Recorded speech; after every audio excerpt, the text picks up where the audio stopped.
Good morning, everyone. I am going to quickly go over our expectations for the week, but also just want to give you some encouragement that I'm not expecting you to do more than what you are capable of getting done during these 2 weeks. So we'll take it one thing at a time, and I'm looking forward to seeing you all and helping you get through our next assignments together. Okay?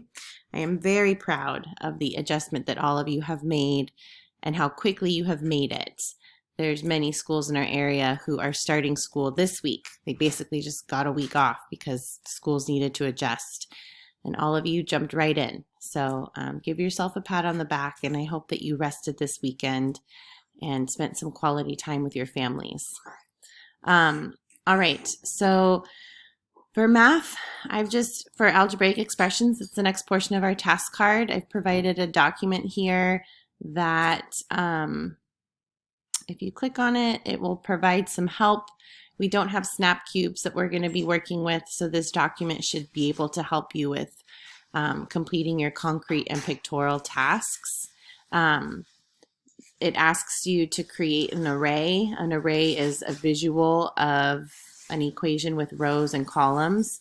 So this would be 7 times 4, and you have 28 x's total. So then in the concrete, what other equations can you come up with that equal 28?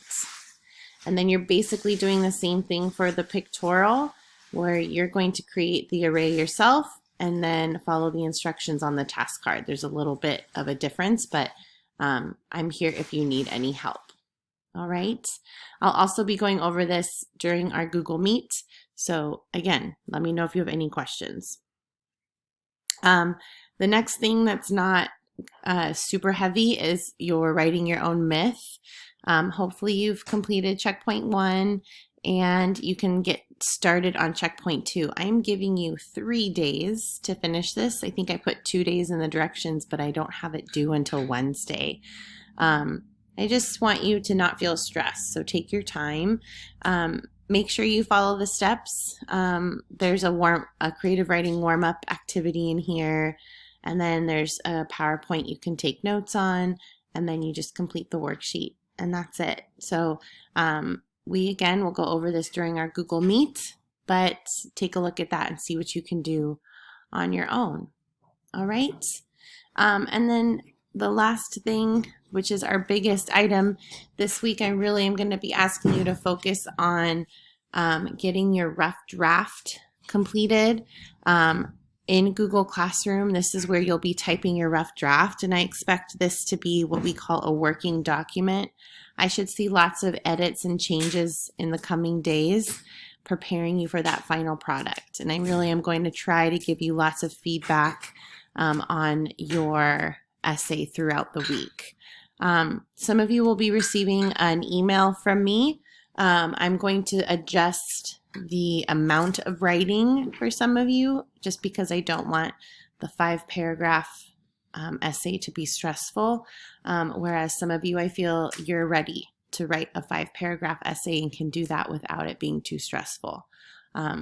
So if you don't get that email from me, let me know if you're feeling like you need that accommodation, and we can talk, okay? But everybody will be required to write an essay of some form and of some length about this topic. And the prompt here is really important. What are the 3 most important components of a society? Oh, it's not highlighting. Okay, well, I'm just going to read it. What are the 3 most important components of a society?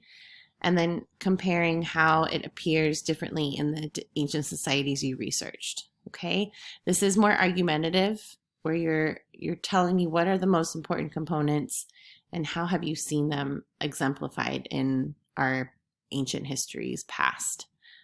All right, and then we'll talk more about the rest of the week, but nice short video for you and some instruction, and I'm looking forward to seeing those of you that I meet with today one-on-one, and then of course having our class today at 1 o'clock with all of you. Don't forget to spread the word. Tell people to be there at 1 o'clock. All right, I will see you all later.